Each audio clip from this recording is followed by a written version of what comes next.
Oke, Assalamualaikum warahmatullahi wabarakatuh. Kembali lagi dengan Dan Bekot. Kali ini aku ingin bahas mengenai metode GET yang sebelumnya teman-teman sudah mengetahui ya, bagaimana komunikasi antara API dari Cash, Warteg, Asep dan juga Ibu Entin yang kemarin ya.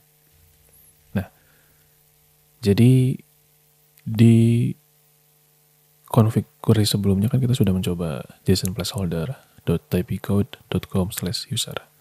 Ini adalah endpoint dari fake API. Jadi ketika kalian send, maka akan mendapatkan responnya. Ada ID, name, username, email, dan juga company, dan lain-lain. Jadi idealnya adalah sebenarnya ketika kalian ingin mengakses list endpoint dari user, idealnya adalah kalian harus login dulu.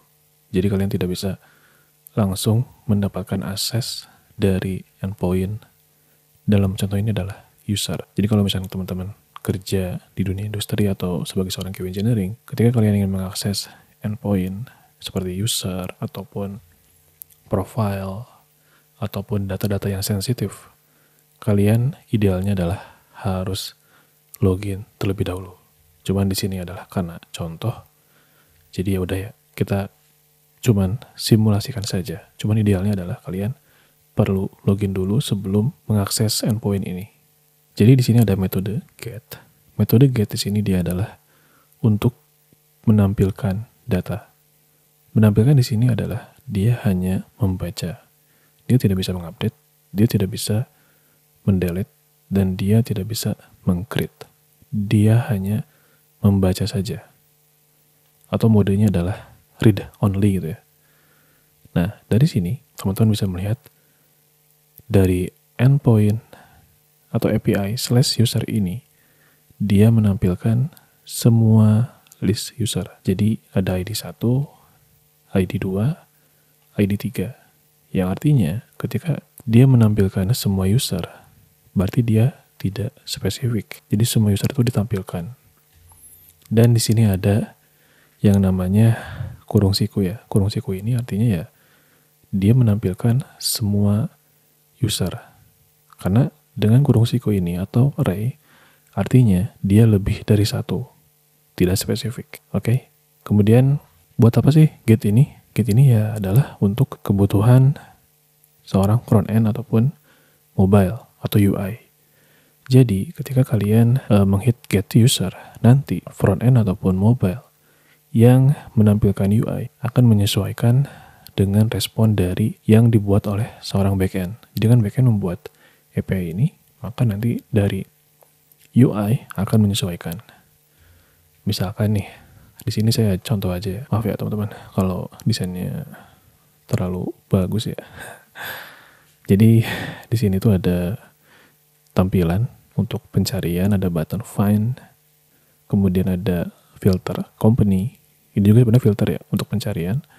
Kemudian di sini ada tabel itu ada username, email, company, dan tombol detail. Jadi ketika kalian masuk, anggaplah kalian simulasikan masuk ke dalam endpoint ya, UI untuk melihat user. Nah di dalam itu sebenarnya ada endpoint itu ya, untuk mendapatkan data dari tabel yang di sini ya. Jadi tabel di sini tuh dapat dari API. Nah tapi ini sudah login ya, idealnya adalah sudah login. Kemudian seperti data-data username, email, company, ini dapat dari respon API. Jadi di sini ada username, misalkan username-nya adalah Brad, emailnya adalah ini, kemudian company-nya adalah ini. Nanti dia akan ditampilkan di UI. Kalau misalkan dari sini, berarti kan kalian harus menganalisa atau meneliti kembali. Benar nggak sih respon dari /user ini yang nantinya akan ditampilkan di UI list user sudah sesuai atau belum responnya? Kalau misalkan username-nya tidak ada atau company-nya tidak ada, berarti kan nanti di UI dia tidak akan ada kan datanya. Username-nya nggak ada, company-nya nggak ada, berarti ada yang kurang dari backend-nya. Sehingga ketika ada yang kurang, atau kalian sudah teliti, ada yang kurang nih dari username ataupun company-nya. berarti kalian perlu feedback atau diskusi dengan backend yang mengerjakan endpoint ini. Dan di sini tuh ada yang namanya ID 1, ID 4 gitu ya, dan banyak ID lah ya, intinya ada ID 10. Dan ID itu buat apa sih? ID itu ya buat di sini. Jadi ketika kalian klik detail, maka akan masuk ke detail si ID-nya atau spesifiknya. Berarti di ID yang di list ini berguna untuk ketika kalian redirect atau navigasi ke detailnya. Oke, sampai sini nangkap ya teman-teman. Nah, itu adalah untuk get list user. Kemudian di sini kita cari lagi. Misalkan di sini ada endpoint /post. Kita copy, kemudian kita buat request kembali dan kita paste, kemudian send. Nah, ini juga sama. Ini adalah menampilkan semua post, oke? Karena di sini dia adalah menggunakan kurung siku atau array, yang artinya adalah lebih dari satu. Berarti di sini dia menampilkan semua endpoint post dan tidak spesifik. Jadi kita tuliskan get list post. Jadi selalu ingat, list dia selalu menggunakan kurung siku, yang artinya dia adalah lebih dari satu atau menampilkan semua data yang tidak spesifik. Jadi kalian tetap cek kembali apa sih yang dibutuhkan oleh UI, seperti case yang tadi, yang di sini, kebutuhannya di UI itu adalah seperti ini. Ya berarti di responnya pun harus menyesuaikan kebutuhan dengan UI. Nah, lalu bagaimana yang spesifik? Yang spesifik berarti dia yang masuk ke dalam detail atau menggunakan ID. Di sini misalkan ada post 1 ya. Ini close dulu. Nah, ini dia adalah spesifik. Kita masuk ke detail, buat request, kemudian kita paste dan kita send. Nah, kalau ini dia spesifik karena kita menggunakan ID. Jadi kalau spesifik, dia bukan menggunakan kurung siku atau array yang lebih dari satu, tapi dia menggunakan objek. Objek di sini artinya adalah kurung kurawal, berarti dia hanya satu atau spesifik. Jadi di sini dia hanya khusus untuk menampilkan detail. Dari sini, teman-teman bisa juga mengganti satu menggunakan .2, kemudian ID. Maka di sini akan muncul path variable dan kalian masukkan ID-nya di sini. Nah, ini menjadi lebih better ya, atau memudahkan. Jadi kalian tinggal nulis ID-nya di inputan ini, tulis 1, kemudian send, maka akan menampilkan responnya. Atau kalian tuliskan 2, maka akan menampilkan detail untuk ID 2. Kemudian kalau misalkan kalian menulis dengan ID 99 yang banyak, kemudian kalian send, di sini dia akan menampilkan objek yang kosong dan 404 not found. Kenapa? Ya karena seperti di case sebelumnya, ketika si Buntin tuh memberikan respon yang kosong karena di database-nya itu tidak ada, berarti dia akan memberikan respon yang kosong. Ketika di database-nya ada, berarti dia akan memberikan respon yang tersedia di database-nya. Oke? Karena si 99 ini tuh dia di database tuh nggak ada nih, ya udah berarti API akan memberikan respon dengan objek yang kosong. Sampai sini nangkep ya teman-teman. Jadi sebenarnya ketika data ID-nya adalah kosong, ini sesuaikan kembali dengan flow kalian. Apakah dari backend akan menampilkan objek kosong atau akan memberikan message info, misalkan ID not exist atau ID not available on system. Jadi itu sesuaikan saja untuk memberikan responnya. Yang mana respon ini kan nanti digunakan oleh seorang UI ya. Jadi ketika UI ataupun front end, ketika di web itu dia menuliskan ID yang tidak kosong, berarti kan ada informasi yang disampaikan ya. Nah, biasanya dari front end, dia akan menampilkan informasi sesuai dengan respon dari back end. Kalau misalkan dari back end, dia memberikan message-nya itu, jadi ada message-nya ya, bukan objek kosong, dia memberikan ID not exist, atau misalkan dilempar ke halaman tidak ditemukan. Nah, itu kan make sense gitu ya. Gitu. Biasanya di industri itu seperti itu. Bentar ya.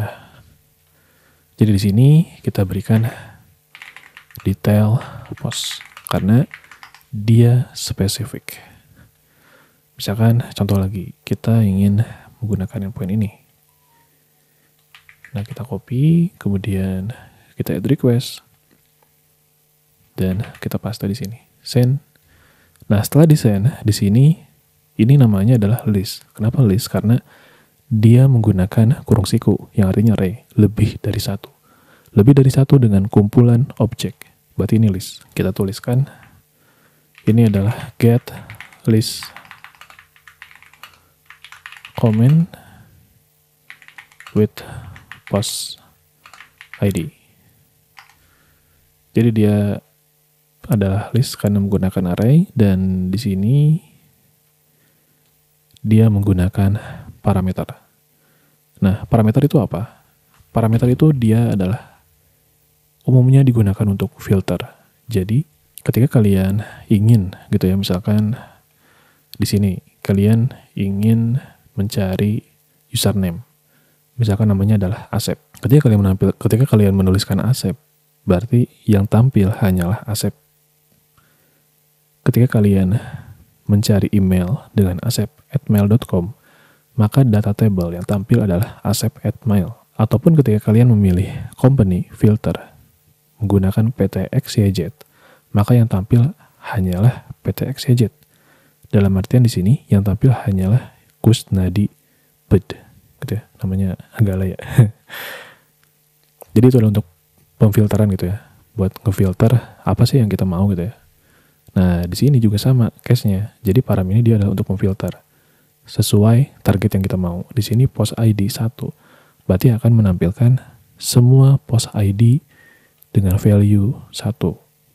Dan kalau misalkan kita ganti menjadi 3, maka di sini akan menampilkan post ID dengan value 3.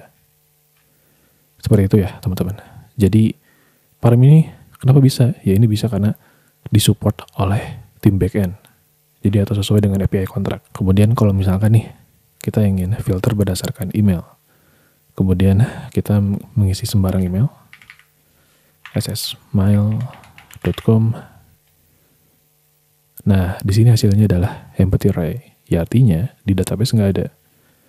Tapi kalau kita hapus, kita nonaktifkan dulu, kemudian kita cari email yang ada, kita paste, maka di sini hanya menampilkan data dari email yang kita filter. Dan ini datanya ada. Ketika datanya ada, ya berarti dia akan tampil. Tapi kalau misalkan tadi datanya tidak ada, ya berarti dia akan empty array. Seperti itu ya teman-teman. Intinya parameter ini juga nanti kalian diskusi kembali dengan backend atau lihat di API kontrak. Parameter apa sih yang support di endpoint/comment?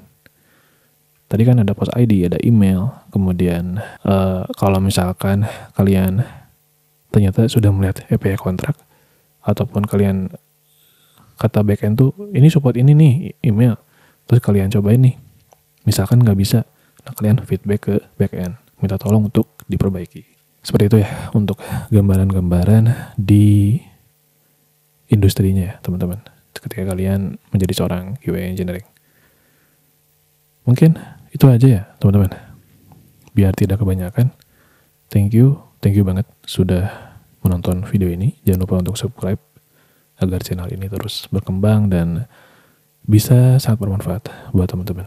Dan mohon maaf juga bila ada kesalahan. Thank you. Assalamualaikum warahmatullahi wabarakatuh. Barakallahu fikum. Bye.